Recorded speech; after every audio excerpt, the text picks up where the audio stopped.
식인 고래와 인간의 싸움. 허만 멜빌.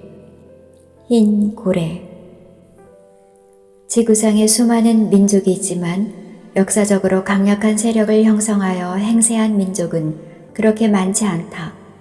라틴족, 게르만족, 슬라브족, 앵글로색슨족, 한족 등이 세계사를 지배했던 민족이고 그들은 지금까지도 그 세력을 전 세계에 떨치고 있다. 현대 세계사를 지배하는 2대 민족은 역시 슬라브족과 앵글로색슨족이다. 앵글로색슨족은 영국과 미국, 캐나다, 호주를 지배하고 있다. 이 족속의 특질은 뭐니 해도 해적 기질이다. 해적 기질이라 해서 좀 듣기에 거북할지 모르지만 사실이 그렇다.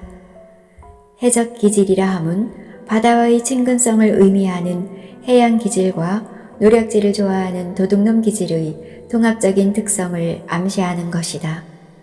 사실 19세기 산업혁명을 제일 먼저 치른 이 앵글로색슨족은 민족의 전통으로 내려오는 항해 기술을 앞세우고 전 세계를 누비며 그야말로 피도 눈물도 없는 노략질을 했던 것이다.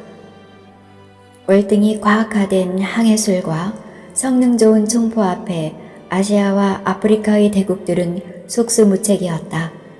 이 민족의 종주국인 영국이 신사도가 발달되고 민주주의가 완벽하게 굽힌 나라라고들 하지만 천만의 말씀이다. 이들의 신사도 뒤에는 이러한 해적의 근성이 가려져 있는 것이다.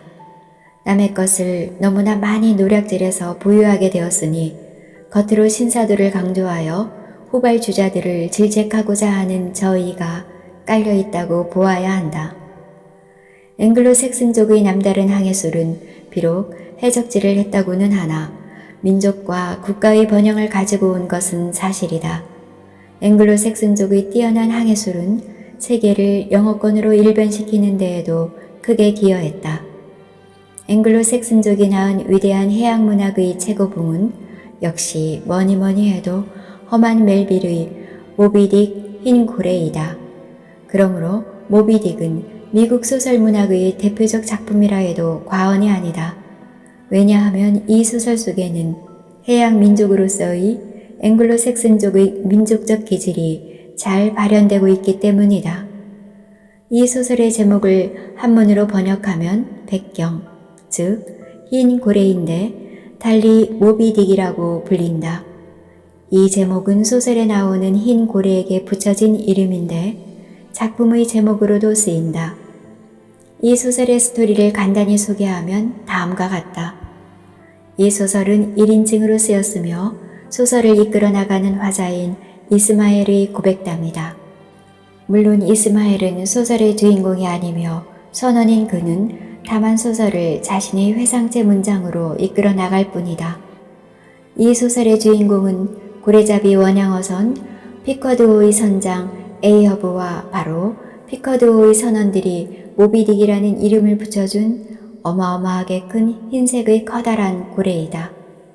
이 소설이 앵글로색슨족이 지구상에 이룩한 거대국인 미국의 소설 문학사에서 불의 작품으로 남게 된 동기란 역시 이 에이허브 선장의 너무나 독특한 성격의 묘사 때문이다.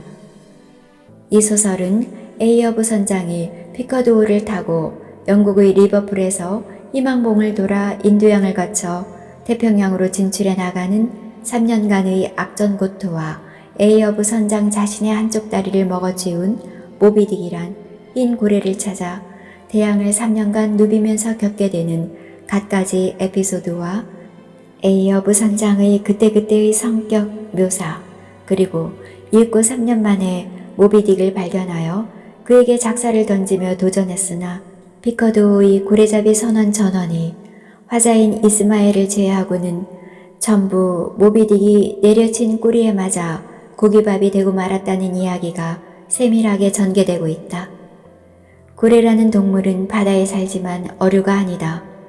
상당한 지능을 가진 포유 동물이다. 특히 이 소설에 나오는 고래는 영특한 기억력에 무서운 복수심을 가지고 있으며 그 몸집이며 완력이 도저히 당해낼 재간이 없는 존재이다. 자신을 괴롭히는 뭇 인간들에 대해 거대한 폭풍 같은 위력으로 그들의 도전을 한낱 장난감처럼 무력화시켜버린다. 보경선박의 3, 40년 베테랑 선장을 수도 없이 수장시키거나 팔 또는 달의 불구자로 만들어버렸던 것이다. 여기에 못지않게 피커드의 외다리 선장 에이어브의 복수욕은 가히 천정부지의 것이다. 그는 모비딕에 대한 복수의 일념으로 살아가고 있다. 그의 너무나 강렬한 복수심은 이 소설의 분위기를 우물하고도 처절하게 만들고 있다. 이 소설은 무슨 알레고리의 작품으로 보고자 하는 견해가 많다. 흰 고래를 악으로, 에이어브를 선으로, 반대로 에이어브를 악으로, 흰 고래를 자연 그대로의 선으로 보고자 하는 등 문학 이론가들의 견해가 일치하지 않는다. 문학이란 꼭 선악이나 어떤 지식을 전달하기 위해서 존재하는 것이 아니다. 인간 언어 감각이 추구하는 아름다움, 바로 그것만이 문학의 목적이다. 어떤 문학이론가는 멜빌이 아내와의 사이에 심각한 성적 불만을 가지고 있어서 그는 결국 이런 불만족감을 풀기 위해 동성연애로 흘렀다는 것이며 에이어브 선장이 한쪽 다리를 잃어버리고 고래뼈의 의족을 단 것은 곧바로 멜빌 자신의 심각한 성불만에서 기인한 성불구를 암시하는 것이라고 지적하고 있다. 험한 멜빌은 8형제 중 셋째였고 방랑벽이 심했다고 한다. 신비의 나라를 동경하다가 만사에 현실성이 없어서 결국 젊은 나이에 사회에서 낙오하고 말았다. 너무나 젊은 나이에 남자로서의 기력을 이미 상실했다는 것을 인식하고 실패와 가난에 허덕이다가 어쩔 수 없이 뱃사람이 되고 말았다.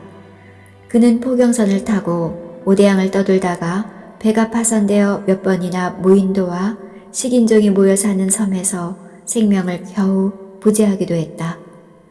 그는 선원 생활을 청산하고 귀가했으나 폐인이나 다름이 없었다. 그는 식인종들과의 생활을 쓰기 시작해서 조금씩 돈을 벌었다. 이것이 그가 소설가가 된 동기였다. 결혼하여 아들 둘을 두었으나 첫째는 권총 자살하였고 둘째는 행방불명이 되었다고 한다.